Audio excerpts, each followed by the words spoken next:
Really quickly on Dutch Rojas, warming up over there, literally physically warming up.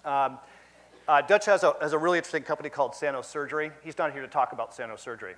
Sano Surgery is one of the leading bundled payment surgical solution companies across the country, building kind of a network of those solutions. He's not here to necessarily talk about that. He's here to talk about the inspiration behind why he felt that was so critically important to solve for in that segment, because he comes from the ambulatory surgical segment and the importance of value. And with that, Dutch, we'd love to hear your story.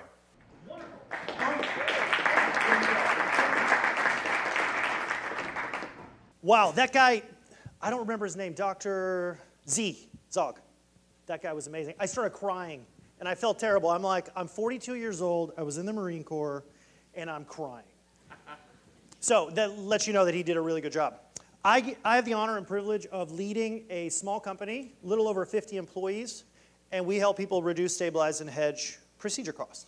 The real reason this is important is because I, with my money and with my employer contacts, have put over 32,000 covered lives with a DPC plan of some type. So we started with Sherpa. I know everyone says Sherpa's not really DPC, but it was my first introduction to it. And what we saw, when we saw those 8,000 lives transformed, we said, holy, this is something real. People said to us, we don't want to just use virtual primary care. We want to use real primary care. I want to touch, feel, be with a doctor if I want to go see him. And so what we started finding is the reason I'm here. Click. Why aren't people using DPC? This is really important. We talk about disruptive innovation. It's big time here in San Francisco. I left here in 2015. Thank you, went back to New York City. But you guys, when you leave this room, should understand why companies don't want to do business with you. You are an innovator, even though sometimes it doesn't feel like you are in medicine. You're an innovator. You're asking a company to do something differently that they don't ordinarily do. And they're saying to themselves, why should I pay $85 PEPM versus $18? Right? You know the answer to that question. So why should you learn about disruptive innovation? Because it'll show you the model of why you're not gaining the traction you want to gain.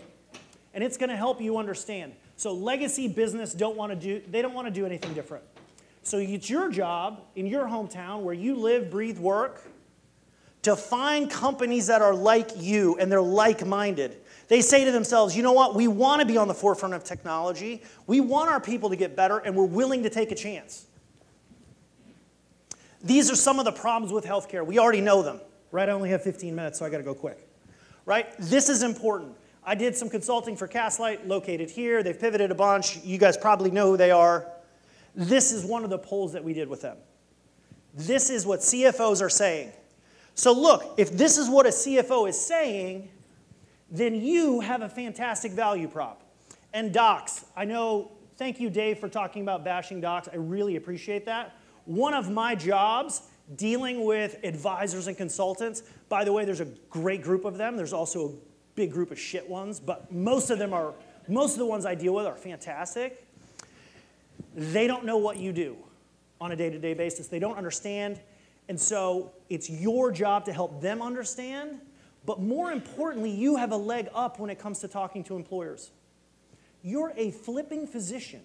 You've gone through everything. Your grades mattered in high school. Your grades mattered in college. Your grades mattered in med school. Your grades always mattered, and you've always relied on yourself. Continue to rely on yourself. You can choose the advisor way. That's one of the channels that's available to you. But remember, the passion is in your heart, and in your mind, this makes sense. You're spending X, employer, but you could spend Y. Trust what I'm saying. I'm a doc, right? And if you show that passion, you show that return on investment, they'll use you. Everybody knows we spend $3.5 trillion, a whole bunch of money. All right. These are the big cost drivers. Now, a couple of people have already mentioned what these were: inpatient, outpatient, pharma, and professional fees. You, as DPC docs, can lower the price to all of them. But why is this important? This is important because you can add value where no one else can. Walmart came out, and I think Sally's here later today, and said 33 to 35% of surgeries are unnecessary. They figured that out, right? And this is probably 10 years ago. Then we started doing the same models. We cover quite a bit of lives, not quite 1% of the population, right, but close. So we like to look at our data, and we'll say, look, how many people are having procedures that shouldn't? Why are we letting people choose? Why are we letting people go to an orthopedic surgeon straight away when they have musculoskeletal issues? And why are we doing that? If they had you, we could reduce the price of surgery. We could reduce, not the price, the expense of surgery, right? Especially when it's not necessary. You, in your practice, can make second opinions mandatory through your DPC practice. You can build, and this is what I'm going to talk about in a second, you can essentially build your own faux network, if you will. Like we have an association of bundle providers. It's a little over 300 multi-specialty centers, about 75 single specialty centers. You can do the same thing. You don't need me. You don't need all the guys that do what I do. You need you, your docs. You can figure it out.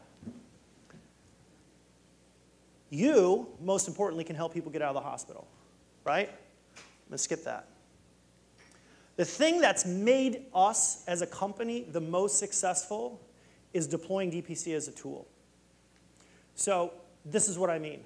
Like I go into companies and I show them that if 33% of your people or 35% of your people stop having surgery, that decreases price. If you actually could negotiate worth of shit, then you could actually get a better price. Like we on average pay 50% less than the bukas, right? If you don't understand why that works that way, we'll have that conversation later. So you've got all these value props that you can give. You also have all the utilization data. They're coming to you or your practice. You know what they're doing. I feel like I'm missing something. I'm like in such a hurry to get through this and talk about this. I feel like I'm missing. So I'll get back to it. Surgery futures and surgery options are something we started selling about 3.5 years ago. So take away the name surgery and add DPC futures and options. Look, we're not going to have a discussion about derivatives, but here's why it's important. Many of you in this room, and then of course DPC docs out of this room, have come to me and said, look, I want to transition out of this business, but I only have 300 patients and I just can't pay for what we're doing. Anybody else have that problem? Right?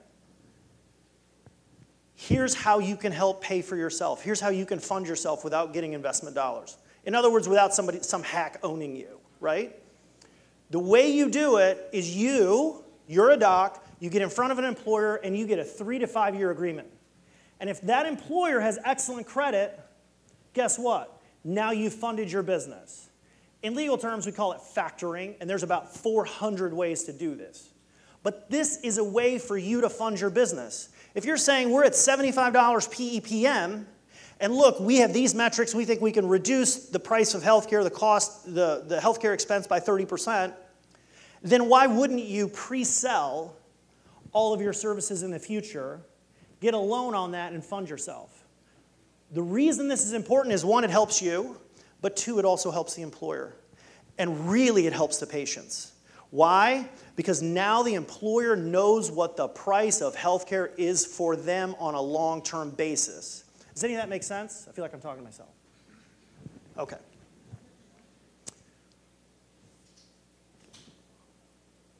Any questions? No, I'm done. I'm finished. Thank you.